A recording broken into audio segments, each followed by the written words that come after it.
Welcome to Within the Frame, where we bring the most pressing issues across the globe into focus. I'm Kim Mok-yeon. The world's two biggest powers are once again sitting face-to-face in Beijing. U.S. President Donald Trump and Chinese President Xi Jinping held high-stakes summit talks earlier today, emphasizing stability and cooperation despite deep divisions over trade, technology, and security. The White House says the two leaders also reached common ground on keeping the Strait of Hormuz open and preventing Iran from developing nuclear weapons, signaling possible coordination on one of today's most urgent global flashpoints. From AI chips and economic ties to Taiwan and the broader global order, the latest meetings are being closely watched for signs of whether Washington and Beijing can expand cooperation even while managing strategic competition. To break it all down, we connect to Hui Zhang, Associate Professor of East Asian Studies at Sungkyunkwan University. A very big welcome. Thank you for having me here. And also joining us is Hannah Kim, Associate Professor at Seogang University's GSIS. Good to see you. Thanks for having me as well. So let's start a discussion with Professor Zhang, with President Trump and Xi's summit, of course. They now may have wrapped up their first day of their summit in Beijing. So based on what we've seen so far, what stood out to you the most? Well, I think it sounds to me that so far so good. What I have to say, from my country's perspective, from Chinese perspective, we are trying to portray or describe this time Trump's visit to China as the state visit plus. That is to say the China side has been trying to provide, the highest level of diplomatic courtesy to the U.S. side. As you can see, there has been the visits to what we call the Temple of Heaven in the afternoon session as well. But I would say that if you look at the schedules or agendas of this meeting, obviously it covers 4 areas, including, economic cooperation, and also the trade issue, and the Iran issue, and also possibly the Taiwan issue as well. Although the atmosphere seems to be positive as a total, but I would say personally I'm more like cautiously positive on what is going on. The reason is that first of all, we haven't seen the real written agreement or joint declaration published by the two countries' side, and also we have to remind that. Exactly 9 years ago, when the President Trump visited Beijing for the first time, everything also seems to be good at the very beginning. But however, in the November of 2017, just a couple of months after President Trump paid the visit to China, and he declared the start of the trade war with China. So we have to be anyway cautious and wait to see what will happen in the coming days. Thank you. So cautious optimism you're seeing. Now, if we rewind a little bit to a couple of days ago, even before the summit began, senior U.S. and Chinese officials held pre-summit economic consultations here in Seoul, while President Lee Jae-myung separately met both delegations. Professor Kim, what does that say about South Korea's growing diplomatic role amid intensifying, competition between the two powers? I think it does seem significant to a certain extent. The fact that senior U.S. and Chinese officials chose Seoul as the main venue for pre-summit economic consultations, and that President Lee Jae-myung separately met both delegations suggests several important shifts in South Korea's diplomatic position. And this is amid intensifying U.S.-China rivalry. And so first, it indicates that South Korea is increasingly being viewed not merely as a U.S. ally, but also as a strategically consequential middle power that is capable of maintaining communication channels with both Washington and Beijing simultaneously. And so South Korea is not just caught between superpowers anymore, but is functioning as a middle power convener.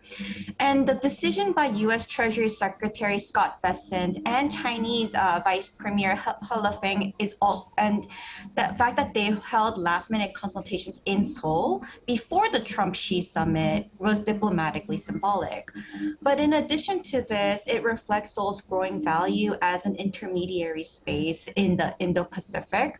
In the current environment, direct US-China engagement is politically sensitive and highly securitized, and holding consultations in a third country that maintains close economic ties with China, but also remaining a formal US treaty ally can create a politically manageable setting. So South Korea kind of occupies a rare position where both powers are still considered engaging worthwhile in that sense. And that itself demonstrates a degree of diplomatic trust and relevance. But also, Lee Jae-myung appears to be pursuing a flexible and pragmatic diplomatic posture as the South Korean president. And so recent diplomacy under the Lee administration has emphasized restoring or stabilizing relations with China while simultaneously preserving the alliance with the United States. And so this fits a broader pattern where South Korea is attempting to avoid being reduced to a passive frontline state in great power competition and instead positioning itself as an active diplomatic actor. And we will be looking forward to more of these kinds of roles from Korea moving forward. But when we go back to the summit between President Trump and President Xi, the broader message coming out of today's summit was President Xi, he proposed building what he called a constructive and strategically stable relationship between the two countries. Professor Zhang, how significant is that language, and what do you think Beijing is really trying to achieve with this? Well, I think this is a very important question, and this is also one of the highlights of today's summit talk. To my best knowledge, I think this is my first time to see such a concept emerging. Between China and the United States. You know that in the past year, there has been quite many new concepts, new notion, new terminologies or expressions emerging from the two sides. But for this concept, which is called constructive constructive and strategically stable relation, I think this is the first time which the President Xi proposed to the U.S. side. To my best understanding, I think it contains possibly three dimensions which China wants to convey or delivers to the American side. I think the first dimension was that the two countries should be more of a partner rather than a rival, and the two sides should join hands and make efforts for the peacekeeping among the two countries. This is the first. And the second, possibly the second dimension would be, I think both the two sides admit and acknowledge that there has been certain conflicts or competitions or rivals between the two countries. But the important thing was not the rivals or the competition, but the important thing is that to make sure those competitions would be within a manageable range. So manageable would be the keywords this time. And the third dimension, to my best knowledge, would be that I think the two sides should make clear each other's red line. The bottom line for each side, and try to make sure they have enough policy coordination so that neither side would touch and cross those red lines. I think this is my interpretation to this terminology. So going through this partnership together and not confronting each other as rivals, we're saying.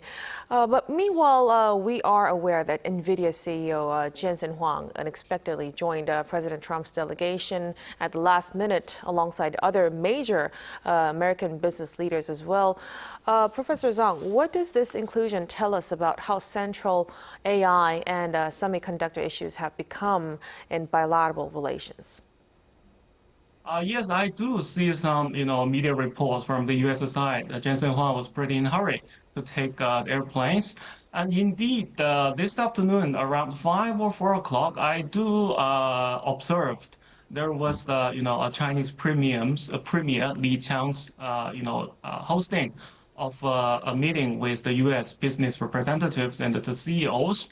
And I do saw also a short, interview from the Jensen Huang with one of the Chinese media. And indeed, the Chinese media asked the same question to Jensen Huang: why did you take the airplane at the last minute? So his answer is very simple, that the President Trump asked him to go. So that is his answer. But I think my understanding or my interpretation from this message would be that from both, the U.S. perspective and the China's perspective, I think the political and the diplomatic struggles or containment, the U.S. containment policy on the China's rise does not necessarily mean the two countries' economic decoupling. What I try to say is that the two countries do have this, frictions in the diplomatic dimensions, but at the same time, the two countries' economy are deeply interdependent with each other. So both the China side and U.S. side are happy with such, the business leaders' mutual visit, and there are indeed deep potential for the two countries' collaboration in, the supply chain, semiconductors, and AI. Definitely. Just as our Professor Zhang has mentioned, despite these deep competition between the two countries, both leaders, they repeatedly emphasize economic engagement through today's meetings. So, Professor Kim, what about you? Do you think this summit produced some meaningful momentum for stabilizing U.S.-China economic ties? I agree with Professor Zhang in the sense that, the summit went without any significant issues today. So in that sense, today's summit probably did create some meaningful momentum for short-term stabilization in U.S.-China economic ties, particularly because both sides seem to be determined or appear to be determined to avoid further escalation and repeatedly emphasize the importance of economic engagement and communication. And so the presence of major U.S. business leaders in Beijing also reinforced this message that neither side wants a complete economic rupture. But at the same time, the moment should not be overstated. The summit seems to have produced more of a political signal of stabilization rather than a fundamental breakthrough on the underlying disputes. And both leaders emphasized cooperation, economic engagement, and the importance of maintaining communication channels. And they indicated that they agree for the need to avoid further disruption, and particularly economic disruption. But the two governments still appear deeply divided over tariffs, export controls, semiconductors, AI, the Taiwan issue, which President Xi Jinping stated is critical to U.S.-China relations, and industrial policy. And in general, there are just deeper structural disputes that remain unresolved. So in this way, the summit is not necessarily a major breakthrough, but a repeated effort on both sides to publicly frame the relationship as competitive, but still governable and cooperate to a certain extent. But despite these ongoing technology restrictions, President Trump has publicly called on China to open up further to American companies during this latest visit. Professor Kim, how likely is Beijing to make some meaningful concessions in sensitive sectors like AI and technology? I think for the most part, it's somewhat unlikely that Beijing is going to be making truly far-reaching concessions in sensitive sectors like AI, advanced semiconductors, or core dual-use technologies, even though President Trump publicly urged China to open up further to American companies during the summit. The more realistic expectation is selective tactical communication rather than structural liberalization. The main reason is that advanced technology has moved on from being primarily an economic issue and is now a national security issue for both governments. And that means that the scale of this has just gotten bigger. Especially from Beijing's perspective, making major concessions in AI or advanced technology would risk reinforcing long-term dependence on U.S. technology ecosystems, precisely when China is trying to achieve technological self-defense. And Chinese leaders, technological self-reliance. And Chinese leaders have repeatedly framed semiconductors and AI as essential to national rejuvenation and strategic autonomy. And it's also directly tied to military modernization, industrial competitiveness, and long-term geopolitical influence. So this makes it politically meaningful concessions extremely difficult domestically. So China may be somewhat more accommodating accommodating toward American firms in areas where foreign participation supports its own economic goals. But in general, it's unlikely to provide a broad opening that Washington wants in sensitive technology sectors. And while the summit may produce some symbolic gestures, limited licensing arrangements, or narrowly defined business openings, the probability of China making major concessions in the strategically sensitive AI and advanced technology sectors remains still relatively low. That's where domestic interests really have to collide. Now, shifting gears, the two leaders also discussed the Middle East situation during today's summit. According to the White House, the two leaders agreed on keeping the Strait of Hormuz open and preventing Iran from developing nuclear weapons. Professor Zhang, how significant is that kind of agreement between the two? First of all, I want to say that I agree with Professor Kim that there doesn't seem to be enough strong evidence to say that the two leaders have got enough breakthrough through today's meeting. And with that, having said that, I think probably their agreement on Iran might be one of the so-called possible breakthrough agreement today so far.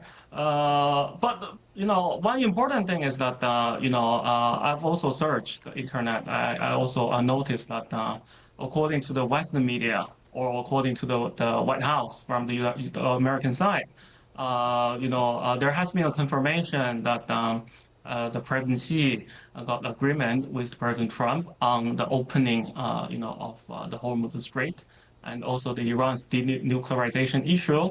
But however, I want to say that this is only the media release and media reports that I can confirm from the Western or American media. I tried to search from the Chinese media as well this afternoon and this evening, but I saw nothing. So that is to say that there has been no confirmation from the China side that the two leaders have agreed on this. I think this is one thing that we have to know in advance. But however, personally, I think China is also highly concerned on what is going on between Iran and the U.S. If you see that exactly last week, 1 week ago, the Iran's foreign minister paid a visit to Beijing. And I saw many media reports by saying that the Chinese government also tries to press and urge Iran to begin the talks, negotiations with the United States side. So this is to say that indeed China is also highly concerned on the Iran situation. And also China doesn't want to see the continuous rise on the global energy price. So, probably this will be some of the common grounds which has been shared between Beijing and Washington, D.C. On the Iran situation. Right, a very important point that you've made. We have yet to hear from the Chinese media yet, so we'll really have to look into the joint statement for the details. But before that, we also hear that Taiwan has emerged once again as one of the most sensitive issues during the summit. President Xi warned that mishandling this issue could even lead to conflict between the two countries. How seriously should we take that kind of message, and what does it tell us about the current state of cross-strait tensions? Well, I think first of all, the President Xi and the President Trump, they met last year in Gyeongju, on the occasion of APEC in South Korea, and it was clear that Taiwan issue was not really, included as one of the agenda for the summit talk last year. So that's one of the reasons that at least in China, everyone was expecting there could be certain substantial, negotiations or talk over the Taiwan issue this time in Beijing. And, as I noticed from the President Xi's statement this afternoon, it is clear that the President Xi has been giving a pretty strong and harsh warning to the U.S. side, saying that if the Washington, D.C. didn't handle its policy, its relation with Taiwan well, this will possibly lead to a potential conflicts or direct conflicts between China and the United States. So I think this is already a strong and a clear and straightforward message. And also, I think China has a strong expectation on the policy or the position that has been taken by the United States. We know that at the end of last year and also early this year, the President Trump administration has been doing this the arms sales to Taiwan, and in the past years, the United States United States admitted the One China policy and did not, support the Taiwan independence. But this time, I think China wants a stronger commitment by the U.S. side by saying that the U.S. so-called oppose the Taiwan independence. But whether the two sides have really reached that agreement, we have no clues yet. We have to wait and see for a couple of days whether there will be certain deeper agreement or not. We have to be more patient to see. Right, definitely. So we'll have to keep close tabs on the remaining days of Trump's stay in Beijing. Now, finally, despite clear differences remaining between the two sides, both leaders appeared to keep communication channels open through this summit. So, Professor Kim, after these kinds of meetings, do you see relations becoming more stable moving forward? I think the summit, and this happens quite frequently with many summits, but the summit may contribute to a degree of short-term stabilization in U.S.-China relations, but not long-term resolution, and probably not a fundamental improvement in the relationship itself. Professor Zhang also just mentioned the Taiwan issue, and I think that's kind of one of the examples of this as well. And so what we are seeing is less of a genuine rapprochement and more of an effort by both sides to prevent competition from escalating into uncontrolled confrontation. And the fact that both leaders appeared eager to maintain direct communication, though, is itself significant. Over the past several years, the relationship has repeatedly been destabilized by tariff disputes, technology restrictions, military tensions in the Taiwan Strait and South China Sea, and growing distrust surrounding AI and supply chains. And in that environment, even maintaining regular high-level dialogue has become strategically important because both governments recognize the economic and geopolitical costs of unmanaged escalation. But at the same time, it's undeniable that the broader US-China relationship is increasingly defined by structural rivalry. The United States would like to maintain its status quo as the sole unipolar superpower in the world, whereas China prefers a model emphasizing multipolarity, state sovereignty, and reduced US military dominance in the very least. And so those competing visions of international order create tensions that cannot easily be resolved through a single summit or a limited set of agreements. Right. So we will hope for this latest summit to pave the way for more of these kinds of developments moving forward. But as for now, we'll have to conclude our discussion right here. Thank you so much for your insights tonight, Professor Kim. Thank you so much. And of course, Professor Zhang, we really appreciate it. Thanks. Thank you so much. And that'll be all from us on Within the Frame. Be sure to tune in again next time as we continue to explore the stories that matter. Until then, stay informed and engaged.